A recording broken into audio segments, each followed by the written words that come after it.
Here we're going to take a look at the participation prize for month 2 of the collective OP. This time we got the fleet captain cards. Really nice addition, something to give the flagships a run for their money. And we'll jump in and take a look.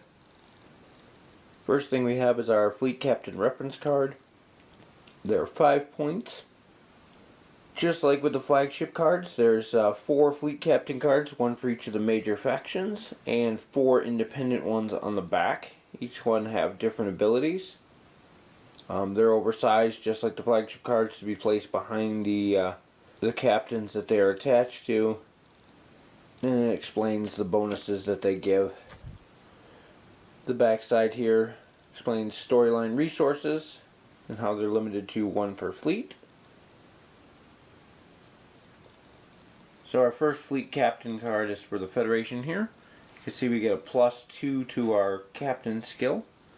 We also gain a tech and a weapon upgrade. I really would have thought the Federation one would have given you crew slots, but most of their ships have a lot of crew slots to begin with.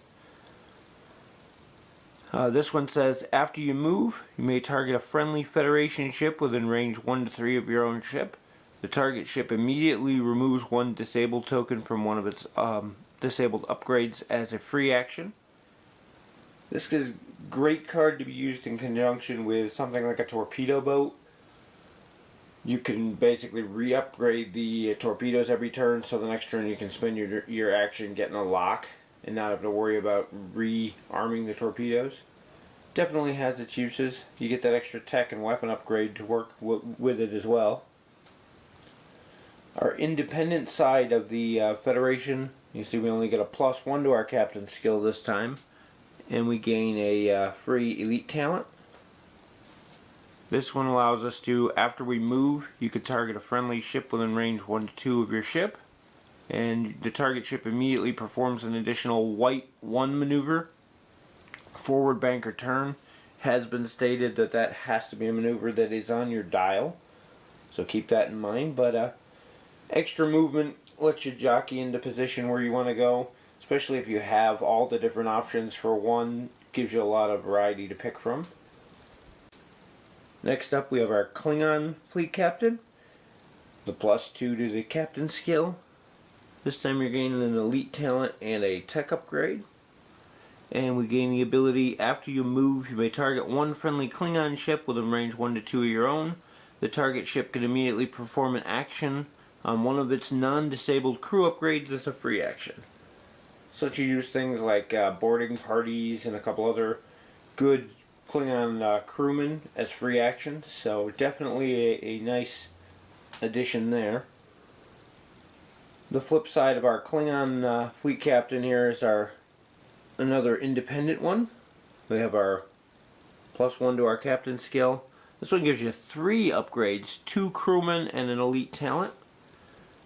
And we gain the ability, all our crew upgrades cost 1 SP less for all ships in our fleet, including this one. Definitely a interesting thing. I see that one being useful for Federation who have tons and tons of crew options, but there's other ones that it would work with as well. Definitely an interesting thing. The extra 2 crew slots could help as well, so keep that one in mind. Next up we have our Romulan fleet captain. I think all of the main factions get the +2 to the captain skill, and the independent ones have a +1. This time around we get a weapon and a crew upgrade. And we gain the ability, after you move, you may target a friendly cloaked Romulan ship within range 1 or 2. The target ship immediately performs a sensor echo as a free action. Some much needed maneuverability, gives you that extra sensor echo. Free actions are always nice, but all of these cards give free actions. Kind of limited on the fact that not only does it have to be a Romulan ship, it has to be cloaked, but most of the time you're going to be spending your time cloaked as a Romulan, so definitely a useful card for them. The flip side of the Romulan card, this one has +1 elite talent, +2 weapon slots. This is a good one, I think, for Dominion types.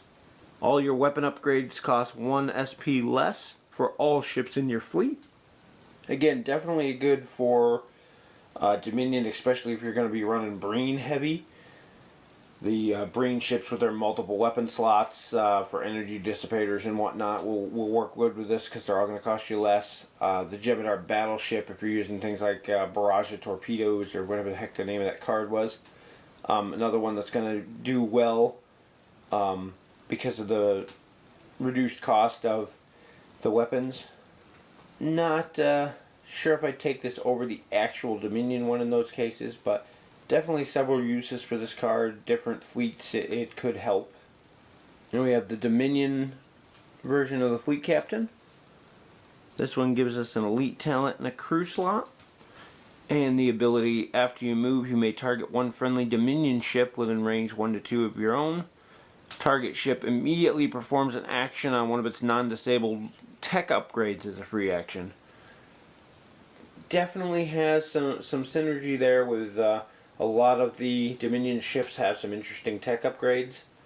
So definitely nice to be able to use those as a free action. Yeah, I think I would definitely take this over the previous indie one that I was talking about in most situations. And lastly, we have the flip side of the Dominion. The independent one here gives us an elite talent and 2 tech slots. And the ability is all of your tech upgrades cost 1 less SP for all ships in your fleet, including this one. I see this as being really disgusting in a mining fleet. I know cloaked mines are kind of on their way out, but could you imagine this gives you, not only makes them cheaper, but gives you 2 extra tech slots to equip extra cloaked mines on a ship. Definitely not as good as some of the other choices out there. If you're going to be building a fleet based on mine layers, especially cloaked mines, since they fall in the tech slot category, this is definitely going to help out. So it's definitely something to consider in that situation. This is the scenario map elements for OP2 of the Collective. This is the Battle of Wolf 359. This one we have our Borg Cube here, which actually be played flipped over to the other side, which doesn't have stats, just like last month. Just to be annoying to people who want to practice at home before they actually get the things. It is just a hair bigger than the cube from the previous month. It's like a 1/4 inch all the way around, just to make it difficult for you. This time we have our 6 ship wreckage, and they're going to help you out in the scenario. The scenario this time is the 2 players are working cooperatively to attack the Borg Cube, which is attacking Wolf 359. The destroyed ships are the wreckage of the previous ships that we're fighting. The counters over here are used to keep track of your damage. And then we have our commendation token, which can be used by the tournament winner from the previous month to get a free reroll at one point during the tournament. The cube starts on one side of the board. The players would start on this side over here. And they're co-op. You're not allowed to take any type of weapons that would damage another player. No mines, nothing that attacks another player's ship directly, things like that. The goal is to inflict as much damage as possible to the cube. This side of it does have stats, so you can use it for whatever scenario games you feel like later. In the tournament, you're going to be using the flip side, which doesn't have the stats or anything listed. For this scenario, the cube is considered to have unlimited range, and it's going to attack a number of ships depending on the total amount that are on the table. It also affects the amount of dice it rolls. If there are 5 or more ships on the table, it's going to attack the closest 4, and I believe it starts at 5 dice attack. As ships get eliminated throughout the game, it gets down to where there's only 1 ship left. It will attack that ship with a 12 die attack. So it gets stronger as it gets to concentrate its fire more on single targets. And there's different levels throughout there. You'll have to look at the official scenario rules to see them. They're available on the WizKids website for free. And it explains at which levels the dice go up and the targets change. Now, to help you out during this, these wreckage ships count as obstructions. They're going to be spread throughout the board. You place one, your opponent places one, and so on. And if the Borg is shooting at your ship through one of these ships, it will destroy the ship or the wreckage, but you do not take damage from that attack. So you can position yourself to basically use those as blockers. As for the tokens here, the Borg Cube itself for this scenario is invulnerable. You can't destroy it. However, every time you do hit it, you're going to take one of these tokens for your corresponding color. And you take up to 5, and then there's a X5 one. Then you take 5 more, and you go to the X10, and so on. As you do inflict damage, you're going to put these tokens on the cube itself. And the goal is to have the most of those on the cube at the end of the game. The game ends when time runs out, or when both fleets are wiped out, and then you tally up to see who's won. Whenever you get a critical hit on an attack, you add an extra damage to your total. So say you got 2 hits and a crit, you're going to put 2 on there for a hit, 1 on there for the crit, and then 1 extra for being a crit. If you were to get 1 hit and 2 crits, that still only totals out to 4 though, because it's not 1 extra per crit, it's just 1 extra total if you hit a crit. I know it sounds confusing, but once you actually start playing, it makes more sense. And the other bonus is that if every ship in your fleet shoots at the cube in a single turn, you get 1 extra damage added on. So, very interesting, fun scenario. It's kind of weird not being able to shoot at the other players, but then again, you're all working together to stop the cube. So it makes sense in the scenario. Definitely a fun co-op scenario to play in a non-OP environment. A little bit more difficult to play in the OP environment because people are so competitive in it.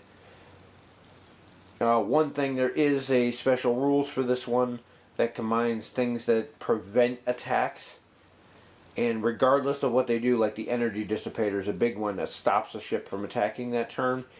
For this scenario only, it only stops the cube from attacking the ship that used it that turn. So it's a big change from the normal rules, but it's specifically outlined in the scenario. But it was a lot of fun to play this scenario.